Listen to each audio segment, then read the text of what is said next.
샬롬. 창세기 강의 161번째 우리 찬양으로 시작하겠습니다. 사람을 보며 세상을 볼 때 힘있게 찬양합시다.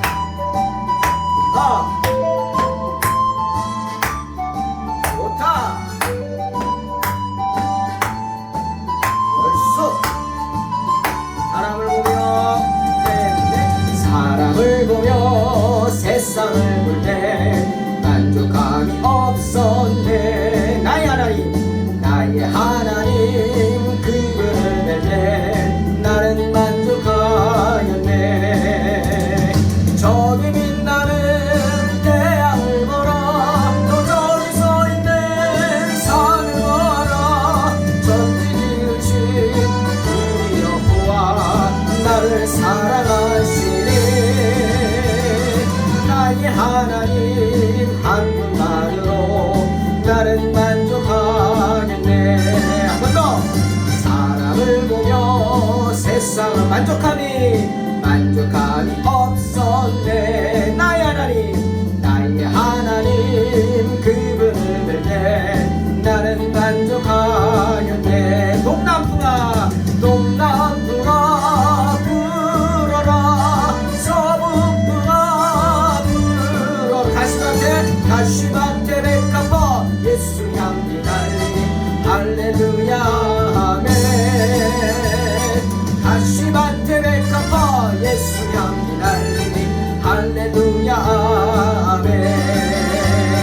사람을 보며 세상을 볼 때 만족함이 없었네. 나의 하나님 그분을 뵐 때 나는 만족하였네.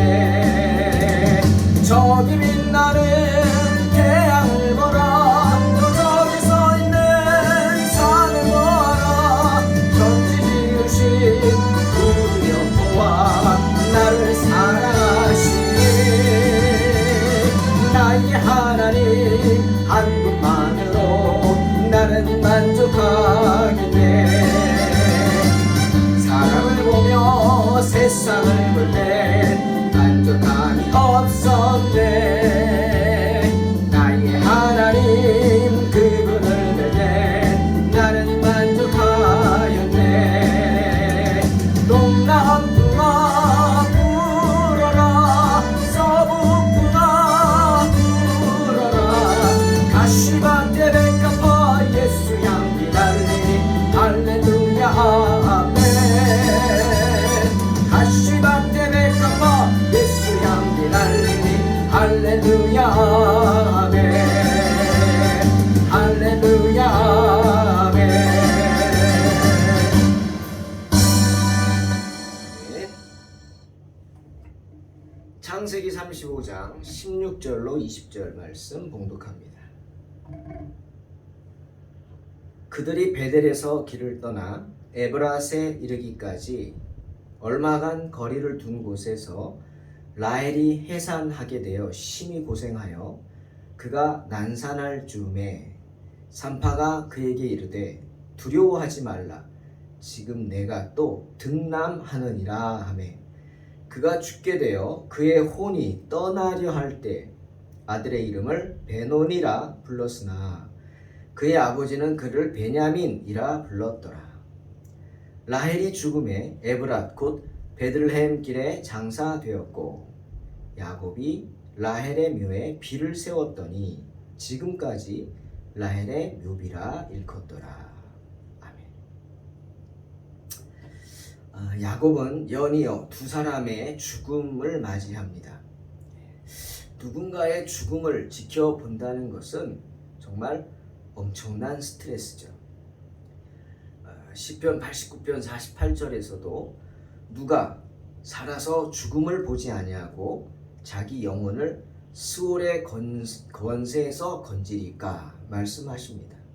즉 죽음이란 누구나 가는 길이라는 겁니다. 나도 가야 할 길입니다.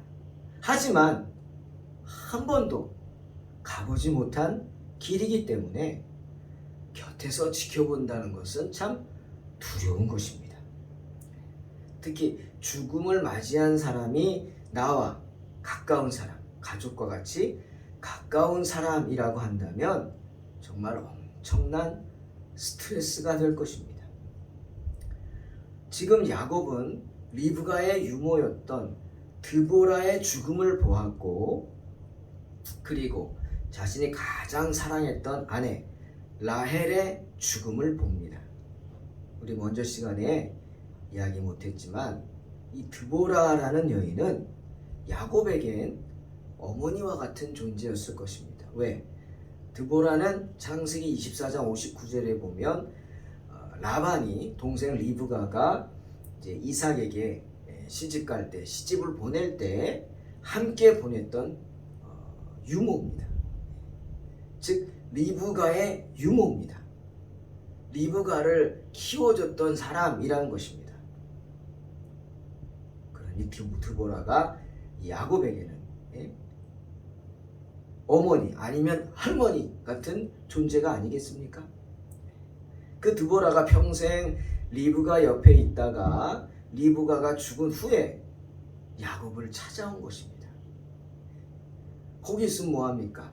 야곱을 찾아와야지. 그러니 나이도 많죠. 그런 가족과 같은 리브가 어미의 유모를 보내면서 아마도 가족장처럼 잘해서 보냈을 겁니다. 야곱은 이어서 또 하나의 죽음에 맞닥뜨립니다. 바로 사랑하는 아내 라헬의 죽음이죠. 생각지도 못한 죽음입니다. 축복받아야 할 시간에 정말 야곱은 큰 고난을 당하게 됩니다. 베델에서 이제 길을 떠나 베들레헴으로 가는 길에 에브라시라는 곳에 이르렀을 때 이 라헬이 요셉의 동생을 나타가 산통이 온 거죠. 나타가 그만 아이의 생명은 구했으나 자신은 죽음을 맞이하게 됩니다. 그런데 성경은 라헬이 죽게 되어 그녀의 혼이 떠나는다고 이렇게 죽음을 표현하고 있습니다. 왜 혼이 떠난다고 표현을 했을까요? 모세는 이 라헬의 이야기를 함으로써 죽음을 두려워하는 사람들에게 어떤 메시지를 준 겁니다. 죽음이 어떤 것인지 알라 하는 거죠. 여러분 기억하시죠? 창세기 2장 7절에서 하나님은 생명체를 뭘로 만드셨죠? 흙으로 만드셨어요. 흙으로. 짐승도 흙으로, 사람도 흙으로 만드셨어요. 그러나 사람은 특별했습니다. 때문에 흙으로 아담을 만드신 후에 하나님께서 특별한 행동을 하십니다. 짐승에겐 그렇게 하지 않았는데 사람에게만 어떤 행동을 했어요? 코에다가 하고 숨을 불어넣은 겁니다. 여호와 하나님이 땅의 흙으로 사람을 지으시고 생기를 그 코에 불어넣으시더라. 생기, 여기서 이 생기는 히브리어로 네샤마입니다. 그 뜻은 바람이라는 것이고 또 하나의 뜻은 영입니다. 영, soul, 영. 그러자 사람이 생명이 된지라 말씀하시죠. 여기서 생명은 네페시입니다. 네페시. 그 뜻은 숨이란 뜻이고 생명이란 뜻이고 영혼이란 뜻입니다. 즉 흙으로 만들어서 정말 아무것도 아니었던 사람이 하나님이 후 하고 그 코에다가 생기를 네쉐마 영을 불어넣어서 네페시 생명 영혼이 되었다. 영혼이 있는 존재가 되었다는 뜻이죠. 그런데 라헬이 지금 죽게 되어서 그 혼이 떠나려 한다 할 때 여기서 말하는 혼 역시 히브리어로 뭐예요? 뭘까요? 네페시입니다. 영혼. 라헬이 이제 죽을 때 영혼이 떠나간다는 겁니다. 죽음을 앞둔 라헬의 영혼이 떠나가려고 하고 있다는 거예요. 혼이 떠나려 한다. 예? 즉 죽음은 뭡니까? 죽음이란 단지 하나님이 불어넣어 주신 그 생명, 생기, 그 생기가 그 혼이 영의 세계로 다시금 떠나는 것에 불과하다라는 것을 말하려고 하는 것입니다. 그러니 하나님도 창세기 3장 19절에서 아담에게 뭐라 그랬어요? 너는 흙이니 흙으로 돌아갈 것이니라 하고 말씀하신 거죠. 사랑하는 성도 여러분, 라헬이 맞이하는 죽음이나 저와 여러분이 우리가 맞이할 죽음은 영원한 죽음이 아닙니다. 첫째 사망이라고 성경은 말하죠. 둘째 사망이 영원한 사망이죠. 죽음이죠. 아니, 이건 첫째 사망입니다. 성도는 둘째 사망을 당하지 않습니다. 믿지 않는 자들이 당하는 게 둘째 사망이고 우리는 첫째 사망은 당하지만 그 후에 우리 영혼이 아름답게 변화되어서 우리의 육신이 변화되어서 하나님의 나라에서 영생의 삶을 누리게 된다는 겁니다. 우리가 맞이하는 죽음, 영원한 죽음도 아니고 또 영혼의 죽음도 아닙니다. 단지 육신의 죽음일 뿐이에요. 흙으로 만들었으니까 하나님이 다시금 이 세상을 떠날 때는 이 세상의 것은 하나도 하나님 나라에 가져갈 수 없습니다. 아멘. 때문에 두고 가야 되는 거예요. 그것이 우리의 육신입니다. 육신. 저도 요즘 막 온몸이 내 몸이 아닌 것 같아요. 이제 나이를 먹나 봐요. 온몸이 내 몸이 아닌 것 같아요. 무슨 60이 다 돼가는데 50견이라고 온 것 같아서 뭐 팔목 올리는 건 괜찮은데 팔이 아파요. 여기만 그런 게 아니에요. 발목도 후끈후끈거리고 시끈시끈거리고 걷는 걸 조금 자제할까 싶기도 한데 너무 힘들더라고.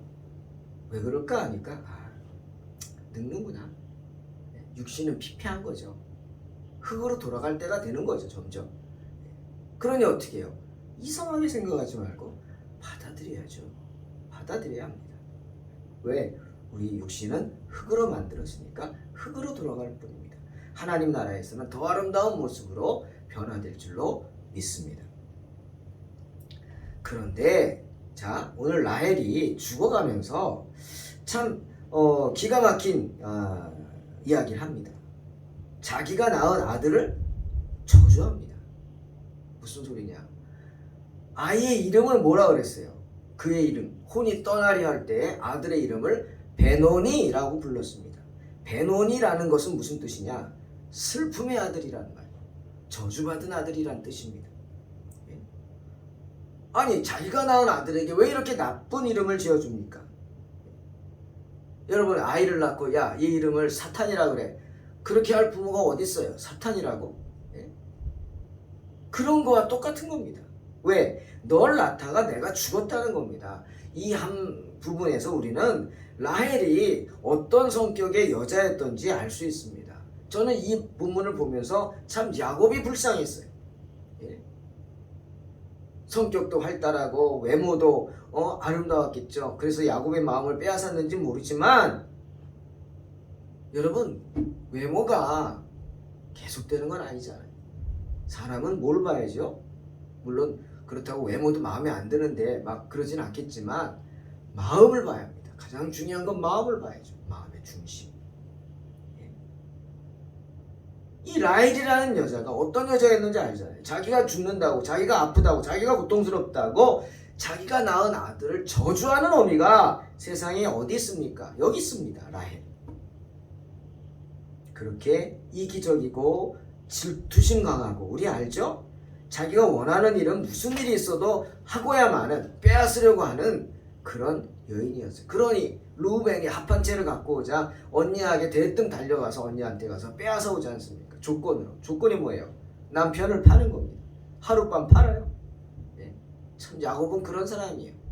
여인들에 의해서 팔려가는 사람입니다. 거기다가 라헬은요, 악하기까지 했습니다. 아무리 아비가 자기들 힘들게 했다 그래도 아비가 그렇게 중요하게 생각하는 신상을, 섬기는 신상을 드라비 훔쳐옵니까? 왜 훔쳐왔어요? 섬기려고? 아닙니다. 그건 바로 아비에게 모욕을 주려고 한 거예요. 당신이 그렇게 모시는 이 신상, 이거 아무것도 아니라고. 아무것도 아니라고. 빼앗아 오는 거예요. 그리고 그걸 엉덩이로 깔아 뭉개 앉지 않습니까?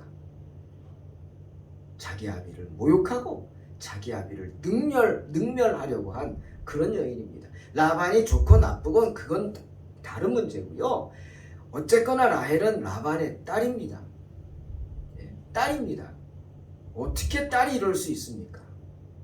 그러니 아들도 저주하죠. 베논이라. 하지만 야곱은 그 아들의 이름을 베냐민으로 바꿉니다. 그 뜻은 오른손의 아들이라는 뜻이죠. 여러분, 이스라엘 사람들은 우편을 좋아합니다.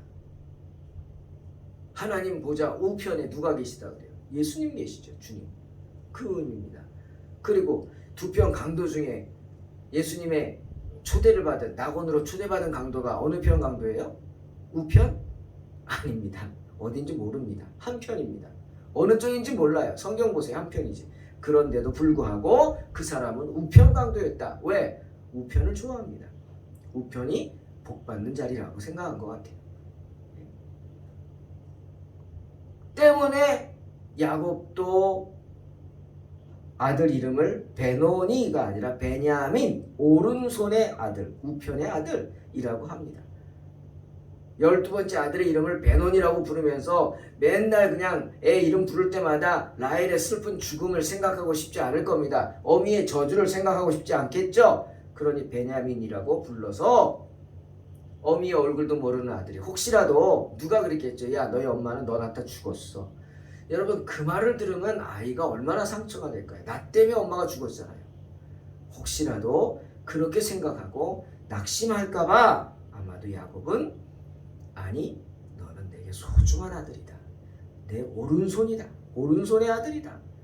라고 이름을 부름으로 아들이 소중하다는 것을, 정말 내 오른손에 들린 지팡이다. 나의 든든한 지팡이다. 라는 사실을 알리려고 한 것 같습니다.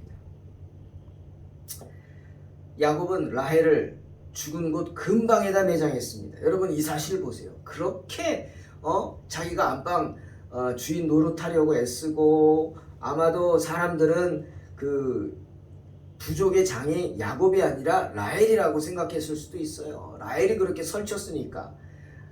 하지만 라헬은 어떻게 이스라엘의 매장지에 매장되지 못합니다. 아브라함이 아내 사라를 묻었던 막벨라굴에 누가 매장돼요? 라헬이요? 아니요. 레아가 매장됩니다. 레아가. 사무엘상 10장 2절을 보니까 야곱은 그곳에 그래도 무덤을 만들고 비석도 세워요. 그래서 후대 사람들이 그 무덤을 기억하죠. 그곳을 지날 때마다 여기 이것이 라헬의 묘비다 라고 얘기한다 라고 성경은 말하고 있습니다. 그리고 이런 건 하나님의 은혜겠죠. 아마 베냐민을 위한 배려일 것입니다. 여호수아 18장 11절 이하를 보면 이 베냐민, 자기를 낳다 어미가 죽었어요. 마음 아프겠죠? 그래서 그랬는지 하나님이 그 라헬의 무덤이 있는 지역을 베냐민 지파의 몫으로 배당해서 관리하게 하는 것을 보게 됩니다. 사랑하는 성도 여러분, 야곱도 험한 인생을 살았지만 라헬이라는 여인 또한 파란만장한 인생을 살다 간 것 같습니다. 아이를 낳지 못하는 고통 속에서 사랑하는 남편이 3명이나 더 되는 다른 여인들을 거느린 채 아들들을 낳는 것을 지켜보아야만 했습니다. 얼마나 속이 뒤집어졌을까요? 그러니 나로 아이를 낳게 하라, 아니면 내가 죽겠다고 그런 엉뚱한 소리를 하지 않습니까? 아마 라헬은 베냐민을 낳으면서 낳다가 죽을 줄 알면서도 아들을 낳으려고 했는지 모릅니다. 그게 투기죠. 그 여인들의 투기에 야곱은 편할 날이 없었겠지만 가장 심한 투기는 라헬이 부리지 않았겠습니까? 그러니 삶과 죽음을 오락가락하면서 아이를 낳겠다고 상고에 시달릴 때 산모가 뭐라 그랬어요? 여러분이 이 말 기억하세요. 산모가 죽어가면서 고통 속에 아이를 낳으려고 하는 라헬을 보고 한 말 뭐냐? 17절에 두려워하지 말라, 이번에도 또 아들이다. 여러분, 이게 무슨 뜻일까요? 얼마나 라헬이 아들을 하나 더 낳기를 기다렸으면 산모가 위로하는 말이 네 뜻대로 됐어. 이번에도 아들이야. 조금 더 힘내. 이게 위로가 됩니까? 라헬은 그렇게 독한 마음을 품은 여인이었습니다. 하지만 그런 인생도 죽으면 그저 가는 길에 묻힐 뿐이죠. 죽은 뒤에 그 영혼이 안식할 수만 있다면 어디에 묻힌들 뭐 어떠냐 이렇게 말하겠죠. 모세의 말처럼 죽음이란 그 혼이 떠나가는 것일 뿐이니까요. 세상의 것 아무것도 못 가져가니까 당연하죠. 그리고 죽음의 길은 누구와도 같이 가지 못하는 길임을 라헬은 알았을 것입니다. 혼자만의 길이. 오직 범죄한 그 영혼이 죽는 것이다. 즉 부르심을 받은 내가 주님의 심판대 앞에 섭니다. 같이 못 서요. 내가 혼자만 서는 것. 때문에 바울도 고린도 교회 성도들에게 고린도후서 5장 10절에서 이렇게 말하죠. 이는 우리가 다 반드시 그리스도의 심판대 앞에 드러나 각각 선악간에 그 몸으로 행한 것을 따라 받으려 합니다. 말씀하는 겁니다. 라헬을 생각할 때마다 저는 마음이 아픕니다. 죽어가면서 자기가 낳는 아들의 이름을 베논이라고 하며 아들을 원망하고 저주하는 그런 라헬을 생각할 때마다 정말 마음이 아픕니다. 얼마나 삶이 힘들면 그랬을까. 남편인 야곱을 들었다 놨다 하면서 마치 자신이 부족장인 것처럼 살았을 것이지만 겉으로는 화려한 것 같지만 아니 마음고생이 심했던 것이죠. 오늘 그 마지막이 나오지 않습니까? 그렇게 미움받던 언니는 정실 부인으로 여겨져 막벨라굴에 정식으로 장사되지만 사라가 장사된 라헬은 오늘 말씀처럼 그저 길가에 묻힐 뿐입니다. 그러니 여러분 언제나 세상의 것들에 목을 매다가 범죄하지 말아야 합니다. 아마 하나님은 라헬을 기뻐하지 않은 것 같습니다. 얼마나 투기가 심해서 많은 하나님 앞에 죄를 지었겠습니까? 그러니 세상 것들에 목을 매다가 범죄하지 마시고 하나님을 마음에 두고 하나님 생각하면서 천국에 소망을 두고 사는 복된 성도들이 되시기를 주님의 이름으로 축원합니다. 아멘. 기도하겠습니다. 하나님 감사합니다. 주님께서 오늘도 우리와 함께 하셔서 귀한 말씀으로 은혜 주시니 감사합니다. 오늘은 라헬을 생각했습니다. 정말 힘들게 살아온 여인입니다. 마음고생도 심했고 한 시대에 정말 역사를 기록한 그런 여인이지만 그의 마지막은 좋지 않았습니다. 하나님 어리석은 라헬을 용서해 주시고 항상 우리도 라헬처럼 세상의 것에 목을 매고 내가 생각하는 것 그것이 다인 줄 생각하며 살지 말게 하시고 하나님이 맡겨주신 인생 그 안에서 주님 섬기고 주님을 기쁘시게 하다가 내 마음의 평안과 기쁨을 누리는 복된 삶을 살게 하여 주시옵소서. 감사드리며 예수님의 이름으로 기도하옵나이다. 아멘. 믿음으로 승리하시기 바랍니다.